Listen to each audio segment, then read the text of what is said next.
Hello, it's Bianca, and I am here with you today for day 3. Today is the second day of lessons on nutrition. Yesterday, Tanya spoke to you about eating real food, and so today we're going to hone in a little bit more on what to eat because, as nutritionists, this is a question we get asked all the time. So, firstly, I'll give you a little bit of a background on my own experience, and then I'll touch on our bio individual needs. We'll talk about the different macronutrients, some common issues found in many people today. And finally, I'll give you 10 tips to the right balance, ending with some meal and snack examples. Okay, so let's get started. I myself have a background in low carb lifestyles, specifically the ketogenic and carnivore diets. And this is largely how I used to eat and still dabble in from time to time. It's what I really found beneficial, and it personally helped me really to heal and feel my best. So this is what worked for me. I made tweaks along the way, of course, and as I mentioned before, it's not something that I'm doing consistently at the moment, but at times I'll go in and out. So it's really important to know that you can change and mix it up depending on your body's needs. I do, however, highly recommend these styles of eating in general, but I am less likely to promote one diet forever. I think we really do have to be flexible and guided by our bodies. Now, the diet I do promote is a clean one. And as you heard Tanya talking yesterday, this is what we are advocating for the next 10 days. And this is how we live all the time. So I eat fresh produce. I prepare everything for myself.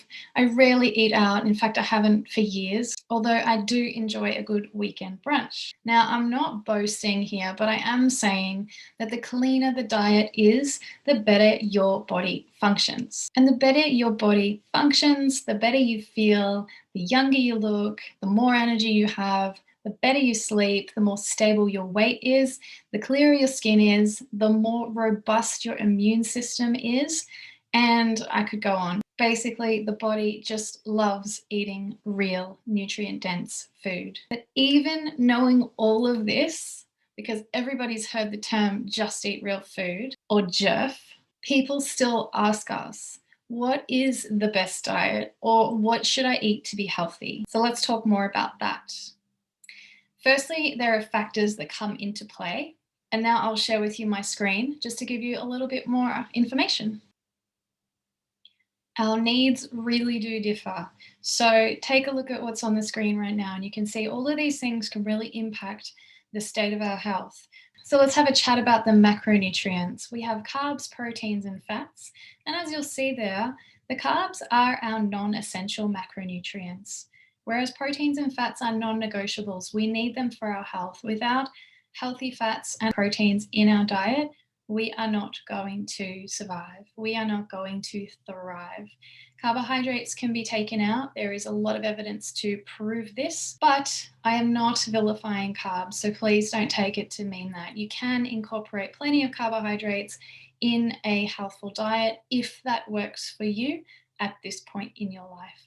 But again, the focus is on whole foods. The carbohydrates provide us with a lot of quick energy. We also store carbohydrates in both our muscles and our liver as glycogen, and this is like fuel that gets burnt when we've run out of that quick burning energy. Carbohydrates also help us with our digestion, giving us more fiber. Now that can be really great for some people, but for other people that can really affect negatively their digestive system. Carbohydrates also provide us with vitamins and minerals for healthy cell function. So obviously we're talking fruits and vegetables here. They're giving us lots of vitamins and minerals. Proteins, super important, guys. They are our building blocks of every single cell in our body. So it's really important that we get protein in our diet every day.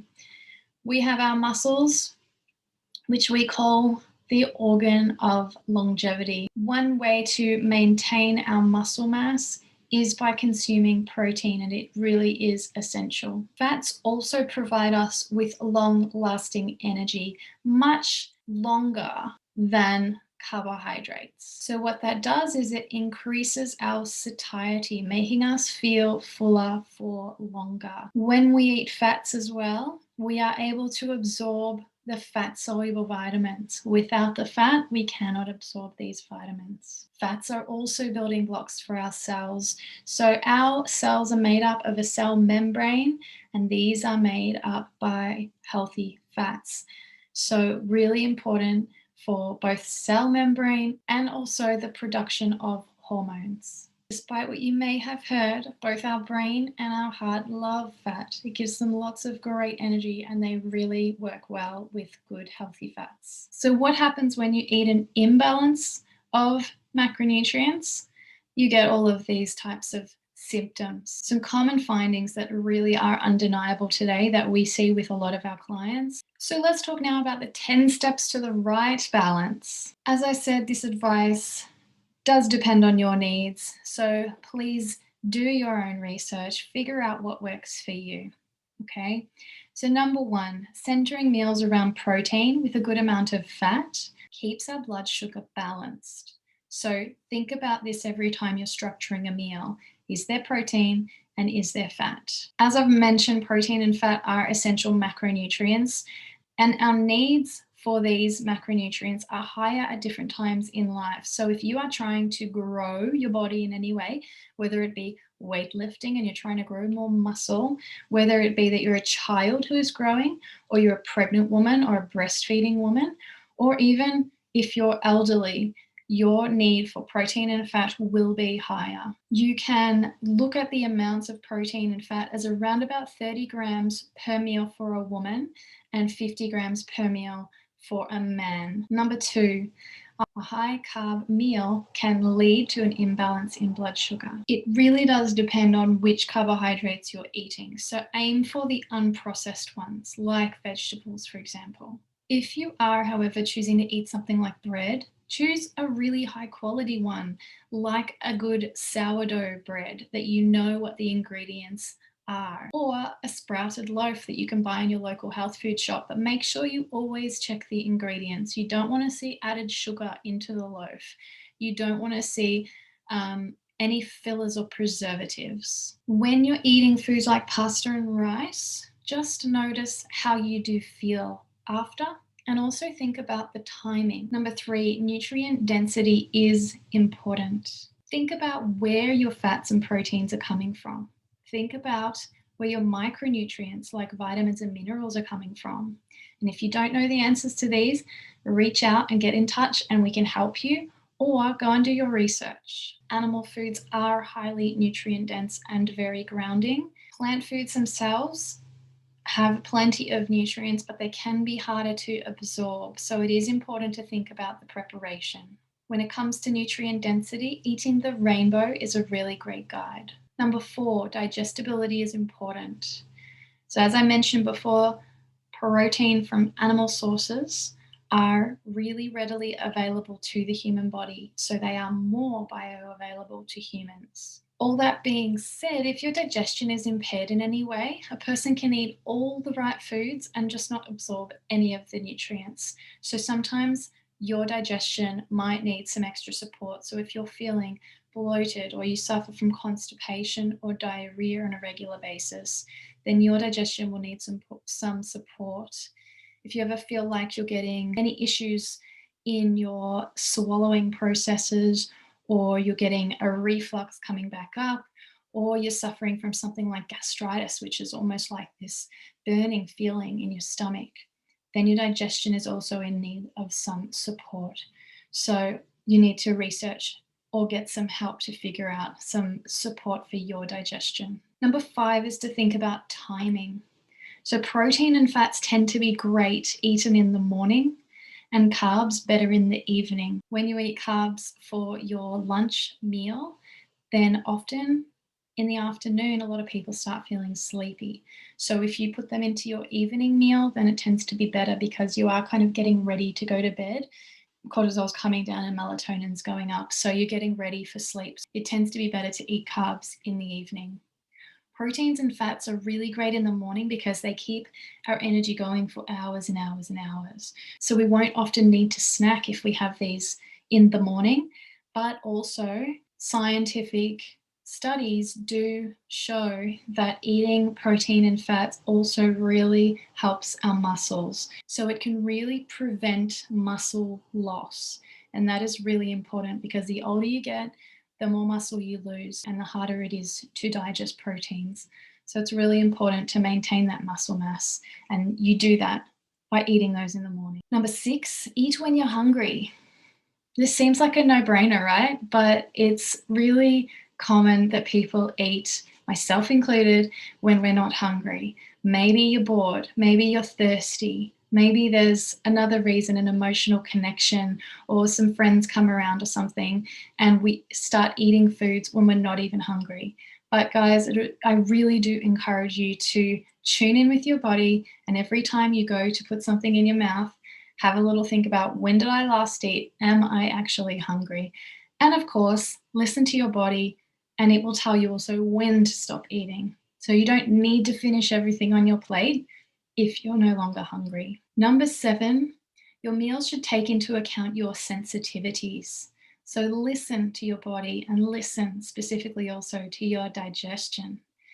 Do you have a reaction when you eat certain foods? So the common ones are gluten, grains, dairy, sugar, eggs, and even some veggies and fruits people react to. Now, reactions can be delayed, happening hours later or even the next day as it goes through your digestive system, or it can be instant, like you can have almost not an anaphylactic response, but an immune response, like if you get itchy or you feel really sleepy or you need to cough or clear your throat or you get runny or watery eyes and maybe something like heart palpitations. So really tune into what's happening to your body after you eat something and try and make a connection. Number 8, ladies, you may need to vary your macronutrients during the month. And you've probably noticed this. You probably have times in your cycle where you're feeling more lethargic versus more energetic. So carb tolerance usually occurs in the first half of our cycles. So we tend to be able to eat more carbs, so more fruits, maybe a bit more like bread or something like that, pasta, if that's part of your diet. That can tend to occur in the first half of the cycle. In the second half of the cycle, what usually happens is we need a higher calorie load because our body is preparing us for menstruation or to fertilize an egg and make a baby. So this is a really good time to eat more fats and proteins. And what's interesting is that a lot of women will think, I need more carbs in the second half because they're feeling more hungry. But that is an indication that we need more calories, and we get more calories from fat and protein. Number 9, consider source and quality of your food, also the way that it's prepared. So have a little bit of a think, go through your fridge. Is your food organic? How do you prepare it? Where do you buy it from? Is it local produce? Is it produced seasonally? If you're buying something in a packet, are you familiar with all of those ingredients listed on the packet? If you don't understand something, don't buy it. Is there added sugar? Now, preparation is also a forgotten practice. It's something our ancestors used to do all the time. Soaking, sprouting, fermenting, these make all of those more difficult plant foods easier to digest. So in the case of something like beans, it's really common that you hear people saying, if you eat beans, it'll make you gassy. So soaking beans may actually reduce or lessen those toxins and make them more easily digestible for you. So it's something worth giving a try if that is something that affects you, rather than avoiding them completely. Eating cooked food rather than eating raw can also help to break down the plant fibers, lessening those toxins again. So that is something that might be beneficial for you depending on where your digestion is at. And the final step to the right balance is including some gut-friendly foods like broths and fermented foods.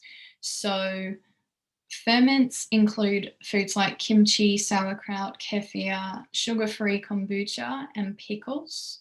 And broth is something that you can make yourself. You can make a veggie broth, or you can make a broth from chicken or beef or pork. And these include a lot of gut healing properties like collagen and glutamine. Now, it really is important to get gut-friendly foods in there because they are populating our gut microbiome, our healthy bacteria, rather than foods like sugar that feed the so-called bad bacteria in our guts. These foods are also considered as both healing and sealing the gut, especially something like broth. Okay, and finally, let's go through a little example. We've got a breakfast here of eggs, avocado, bacon, mushroom, spinach, tomato, little poached egg on the top, maybe some sourdough or sprouted bread underneath. Okay, so lots of good proteins and fats in the morning to keep that energy steady throughout the day. It'll also make you less cravey when it comes to both your lunch and the afternoon. When you get to lunch, you can have a meal like what you see here, a nice hearty salad. So it's not just a salad with lettuce leaves. So you can have chicken, you can have eggs, you can have avocado, tomato, feta, any other veggies that you like, but just make sure that there are fat options and protein options in that meal.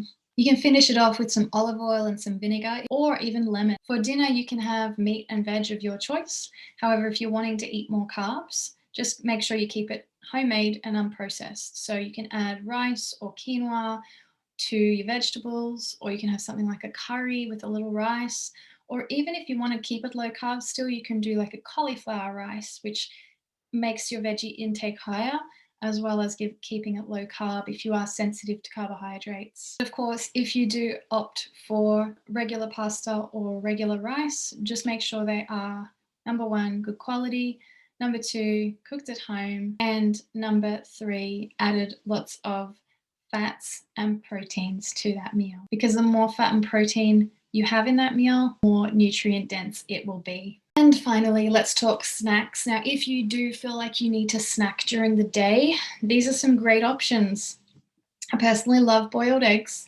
Boiled eggs, avocado, those sorts of foods, they're great. You can have it on a piece of sourdough if you want. Nuts are great, but just be mindful of how many you're actually eating. Fruit or yogurt, like a Greek yogurt, they're a great combination with some cinnamon even. You can have home cooked treats, so maybe you make some muffins. And of course, veggies and dips, they're also great options too. Okay, so as you can see, there is a lot to consider. Some tips: eat whole foods, make your food at home, try to prepare your meals at home, prep meals ahead of time so that you don't have to cook all the time and you can just simply go to the fridge and find something in a container. Think about your proteins and fats, making sure you're getting them particularly in the morning, and think about where your proteins and fats are coming from and if you're getting enough nutrient dense food every single day. I promise if you take advantage of these tips, you'll get the hang of it with time and you'll see the results with your health. Okay, so that is the lesson for today. I want you now to head back to the email where this video link came from and complete the action step and the journal task for today. And of course, have a great rest of your day. Well done for being here. We know you are doing the very best that you can, and we're so proud of you. Bye.